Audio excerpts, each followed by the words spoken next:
march with the ravens and the sparrows, the raccoons and the squirrels. We march with the bumblebees and the spiders, the fishes and the worms. We march with the mice and the rats, the chickens and the cows. As we march today, notice that they are all around us. And remember always that we march with the animals, and so we never march alone. Let's do this. This is the Animal Liberation March. This is also the second day of the Animal Liberation Conference. Usually every year we host an Animal Liberation Conference where hundreds of activists from California, from the country, from other countries all gather together, and we do workshops and we do trainings, and we do protests, and we always do a big march. What is Direct Action Everywhere? Direct Action Everywhere, or DxE, is a global network of activists, a decentralized global network of activists who are working to achieve revolutionary social and political change for animals in one generation. We asked people marching today, where does this particular march stand in the context of social justice movements? Not perfect now, but we're able to come very far in terms of rights for marginalized folks today than we were decades ago. We're aiming to replicate that with the animal rights movement. Right now, the system of speciesism is very normalized, and we know that it's not only hurting the animals on a massive scale, but us as well. We have the opportunity now to build this movement that we're building right now to disrupt norms as usual, change laws, and create a better world for everyone, human and non-human animals. We're seeking to completely change the system to get rights and personhood for animals. We have to be able to agree and enshrine basic rights for all sentient beings. It also, very importantly, includes the right to not be exploited or killed by humans. So basic, but we've got to say that because right now, that's not the world that we live in. This basic right is being violated millions of times a day. For trillions of sentient beings, hope is an unknown thing.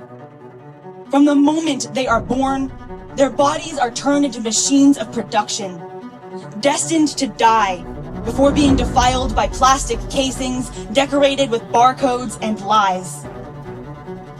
Around 2,000 animals are killed every single second, primarily for agriculture. The majority of them will die brutal deaths in slaughterhouses. Those who are particularly unlucky will be boiled or dismembered while still conscious due to the negligence that results from rapidly moving slaughter lines. Yes, the best that we can hope for most of our friends is that their throats are successfully slit and the life has fully drained from their bodies before they are dunked into a tank of scalding hot water. But don't get me wrong, I do not accept their deaths, and you should not either. Chickens feel pain. Chickens want to live. Chickens have families. Chickens have friends. It's their bodies. When you show up, when you do activism, when you tell the truth about who animals are, you make it easier for everybody else to do the same. So thank you for being here. Thank you for speaking up for animals. Thank you for telling the truth, even though it's scary, even though our opposition likes to talk about us like we're overly emotional, like we're overly sentimental, like we're just kind of silly and we're just kind of young. Know that your opposition is the one denying the science. Your opposition is the one denying the truth.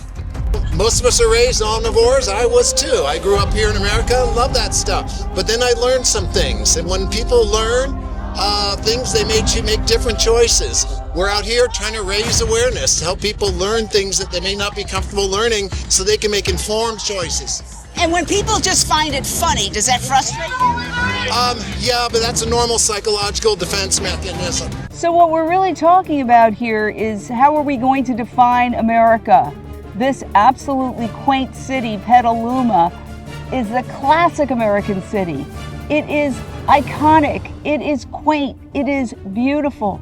But also in this very same region is something that is mostly kept hidden, that is not beautiful, that is quite shocking, to the point where news media says we can't show you the footage because it's too graphic.